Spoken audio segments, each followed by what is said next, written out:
మేడ్చల్ మల్కాజ్గిరి జిల్లా గట్కేసర్ మండలంలో వేలాది కుటుంబాలకు ఉపయోగపడే స్థలంగా ఉండే ప్రభుత్వ సీలింగ్ భూమి ఇప్పుడు రియల్టర్ల చేతికి వెళ్ళింది.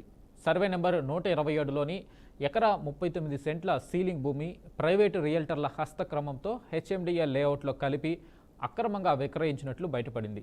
20 కోట్ల రూపాయల విలువ కలిగిన ఈ స్థలం కేవలం రెవెన్యూ రికార్డులో మాత్రమే ప్రభుత్వ భూమిగా మిగిలిపోగా వాస్తవంలో మాత్రం ప్రైవేటు హస్తాలకు వెళ్లిపోయినట్లు స్థానికులు ఆరోపిస్తున్నారు.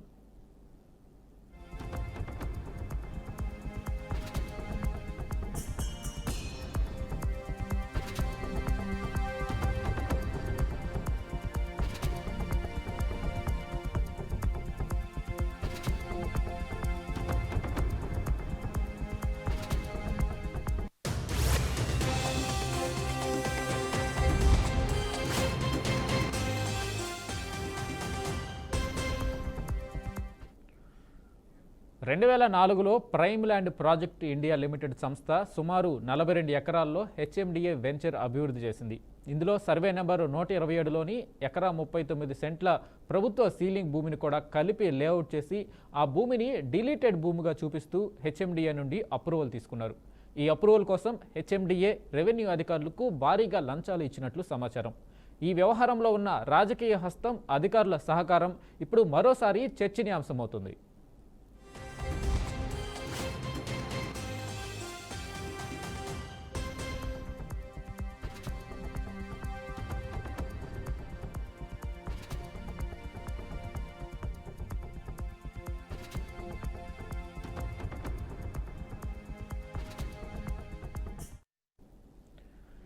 ఈ డిలీటెడ్ భూమిలో 2021లో గట్కేసర్ మున్సిపాలిటీ 23 లక్షల రూపాయలతో పట్టణ నర్సరీ ఏర్పాటు చేసింది. 15 లక్షల రూపాయలు అదనంగా వెచ్చించి అభివృద్ధి కూడా చేశారు. కానీ 2024 ఫిబ్రవరిలో ఓ ప్రైవేటు వ్యక్తి ఆ భూమిపై హక్కు ఉందంటూ నర్సరీని స్వాధీనం చేసుకున్నాడు.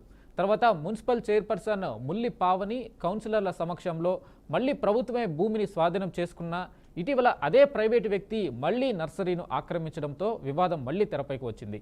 ఈ భూమిని గట్కేసర్కు చెందిన ఎర్రోళ్ల మైసయ్య, మాజీ సర్పంచి సింగారెడ్డి రామిరెడ్డి సహకారంతో భానుప్రసాద్ అనే వ్యక్తికి విక్రయించారన్న ఆధారాలు వెలుగులోకి వచ్చాయి.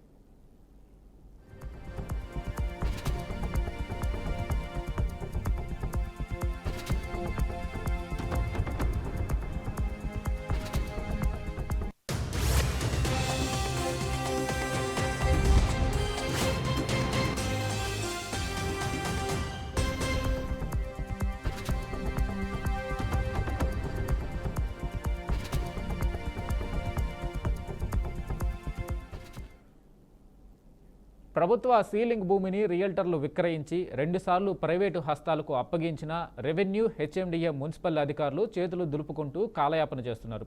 ఇంటి స్థలం కోసం గుడిసెలు వేసుకుంటే తొలగించే రెవెన్యూ శాఖ కోట్ల విలువైన ప్రభుత్వ భూమిని ఆక్రమిస్తే ఎందుకు చూస్తూ ఊరుకుంటుందని స్థానికులు ప్రశ్నిస్తున్నారు.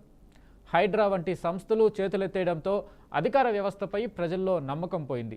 ఇప్పటికైనా ప్రభుత్వం స్పందించి సీలింగ్ భూమిని రికవర్ చేయకపోతే పట్టణ కేంద్రంలో ఇళ్లు కోల్పోయిన బాధితులు అదే భూమిలో గుడిసెలు వేసేందుకు సిద్ధమవుతారని సమాచారం.